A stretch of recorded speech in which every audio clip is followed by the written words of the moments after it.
Picture this. You're standing at airport security, hands trembling, watching a TSA agent pull out every single medication bottle from your bag one by one. The line behind you is growing. Your flight boards in 40 minutes, and the agent is asking questions you don't know how to answer. This is happening to thousands of travelers every single day in 2026, and almost every single one of these situations was completely avoidable. Today, I'm breaking down exactly how to travel with your medications through airport security without the stress, the confusion, or the nightmare scenarios that ruin trips before they even begin. I've seen people lose hundreds of dollars worth of prescriptions at security checkpoints. I've watched diabetics nearly miss international flights because their insulin got flagged. And I've heard stories of travelers getting detained in foreign countries because of medications that are totally legal back home. None of this has to happen to you.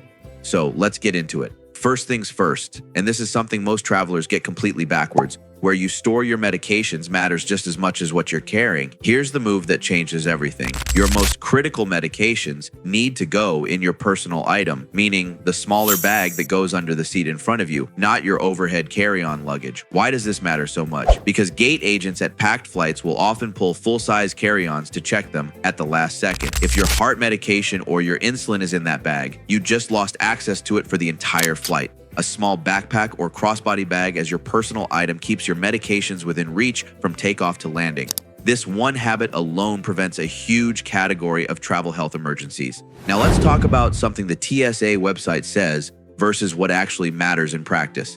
You've probably heard that you need to keep everything in its original pharmacy packaging. And while that's genuinely good advice for certain medications, it's not a universal hard rule. For everyday prescriptions like blood pressure pills or allergy medication, a pill organizer works just fine. But here's where it gets serious. If you're traveling with controlled substances, things like stimulant medications for ADHD, sleep aids, or prescription pain relievers, original pharmacy bottles are non-negotiable. These get screened more carefully and the label is your proof. Smart move before you ever transfer anything into a different container. Photograph the original prescription label on your phone. That image is instant documentation if anyone asks questions. Here's one that surprises almost every traveler the first time they hear it. The famous 3-1-1 liquids rule, the rule that says your liquids have to be under 3.4 ounces, does not apply to medically necessary liquids. This includes liquid prescriptions, insulin, certain eye drops, liquid vitamins, cough syrup, and even diabetic juice boxes. But there's a specific way you need to handle this at the checkpoint. Pack your medical liquids separately in their own clear bag, separate from your regular toiletries. When you reach the agent, say clearly and calmly that you have medically necessary liquids for separate screening. That phrase signals to the agent exactly what protocol to follow, and it gets you through without the standard liquid restrictions causing any problems. Now, I need to pause here because this next one is genuinely serious. Medications that are completely legal in the United States can get you arrested in other countries. This isn't an exaggeration. Common decongestants containing certain active ingredients are banned in Japan. Medications prescribed for ADHD are prohibited in several Asian countries. Even certain codeine-containing products that you can buy over the counter in some US states can create serious legal problems in parts of Europe and the Middle East. Before any international trip, you need to check the embassy website of your destination country, look into any countries you're connecting through, and review international controlled substance guidelines. Some countries actually require you to obtain a formal import permit weeks before you arrive. Many embassies offer an email inquiry service where you can send your medication list and get official written confirmation. That confirmation is gold if you ever need to show authorities you did your homework. Speaking of documentation, let's talk about the single most powerful thing you can carry through any checkpoint in the world, a letter from your doctor. Now, most people either don't bother getting one or they get a vague, generic note that does nothing. The letter needs to be specific. It should have your full name matching your ID exactly. Every medication listed with both brand and generic names and dosages, your medical condition, and for controlled substances, your doctor's DEA registration number. Have it printed on official medical letterhead. Ask your doctor to include language stating the medications are medically necessary for air travel. This document is not legally required, but it functions like a VIP pass through security checkpoints, especially when you're carrying larger quantities or devices like insulin pumps. And if you want an even more powerful tool in your arsenal, this one is shockingly underused. TSA has a completely free program called TSA Cares. It exists specifically to help travelers with medical conditions, disabilities, or special needs get through security without problems. You contact them at least 72 hours before your flight, and they arrange for a dedicated TSA specialist to personally meet you at the checkpoint and walk you through the entire screening process. These specialists know every rule and exception, and having one by your side essentially eliminates the risk of a regular agent mishandling your medications. Most travelers have never even heard of this program. You can find it on the TSA website, and the service is available at all major airports across the country. Now, if you're traveling with medications that need to stay cold, there's a right way and a very wrong way to handle this. Fully frozen gel packs are allowed through TSA without issues, but they have to be completely solid when you reach the checkpoint. Here's a little trick that actually works surprisingly well. Wrap your gel packs in newspaper before packing them. The newsprint acts as insulation and slows the melting process.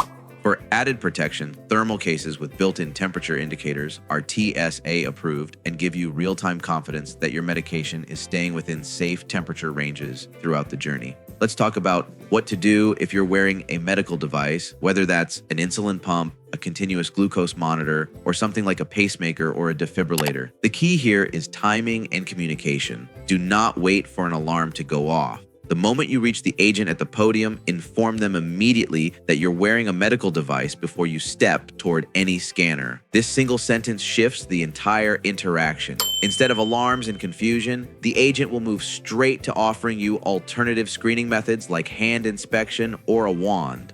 Most medical device manufacturers actually provide information cards designed specifically for airport security situations. If yours does, carry it. One more thing that trips up even experienced travelers. Packing medications in with your regular toiletries is one of the most common causes of delays at security. The fix is simple. Use a completely separate clear bag exclusively for all your medical items. When you reach the checkpoint, pull it out on its own and place it directly into a bin. Include a printed list of everything in that bag. If an agent has questions, they can scan the list in seconds instead of going through every single bottle.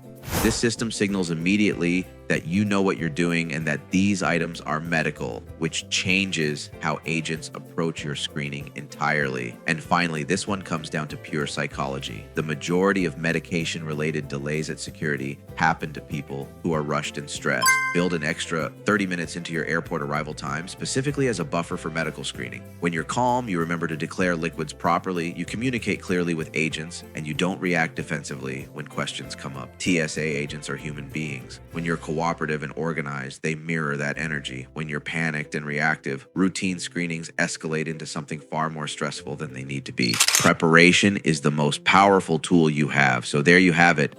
Everything you need to travel with your medications confidently and without drama in 2026. Drop your biggest travel medication question in the comments below. I read everything, and your question might just become the next video. If this helped you, hit that like button and make sure you subscribe, because next week we're going into international customs rules that catch travelers completely off guard and cost them serious time and money. See you there.